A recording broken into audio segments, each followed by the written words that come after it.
क्या आप जानते हैं कि इनकम टैक्स में आपके स्पाउस की इनकम भी आपकी इनकम में जोड़ी जा सकती है। जी हाँ, मैं बात कर रहा हूँ क्लबिंग के कॉन्सेप्ट की, जो आपके लिए जानना बेहद ज़रूरी है।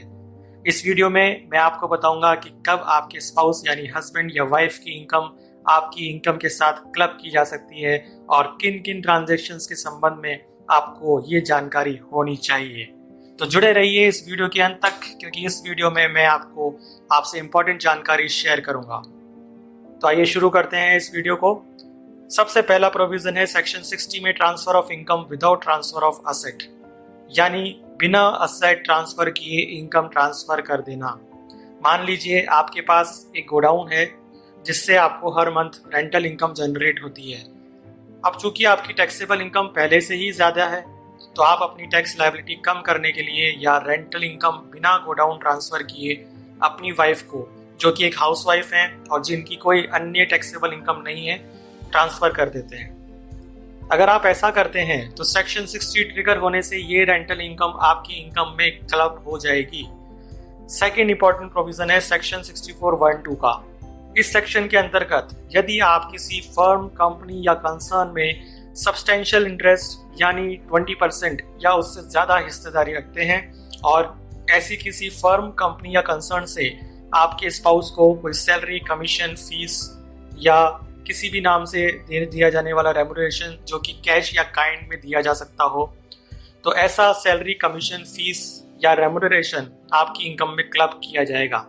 इसका एकमात्र एक्सेप्शन है यदि आपके स्पाउस को किसी टेक्निकल या प्रोफेशनल क्वालिफिकेशन के बदले में ये रेम्युनरेशन दिया जाए, या दूसरे शब्दों में यदि आपके स्पाउस के पास इस तरह के किसी भी पेमेंट को जस्टिफाई करने के लिए टेक्निकल या प्रोफेशनल क्वालिफिकेशन हो, तो ही ये इनकम आपकी इनकम में क्लब नहीं की जाएगी।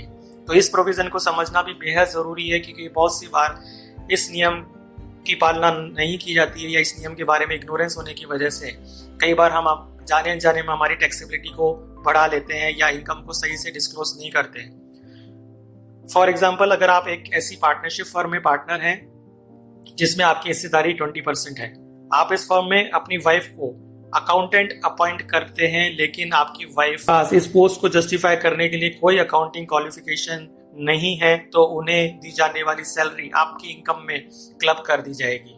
इसी कड़ी में एक और इम्पोर्टेंट प्रोविजन है सेक्शन 64(1)(4) का।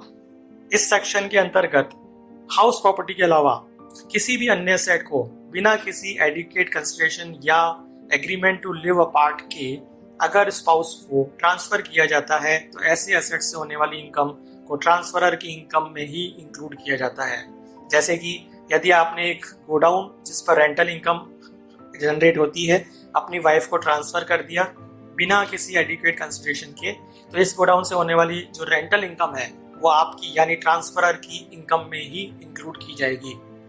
लेकिन यहाँ पर ध्यान रहे कि इस सेक्शन के अंतर्गत क्लबिंग ऑफ इनकम केवल डायरेक्ट इनकम पर ही एप्लीकेबल है। यदि ट्रांसफर्ड असेट पर होने वाली इनकम को कहीं फर्दर इन्वेस्ट करके कोई एडिशनल इनकम जनरेट की जाती है, तो ये प्रोविजन उस एडिशनल इनकम पर एप्लीकेबल नहीं होगा।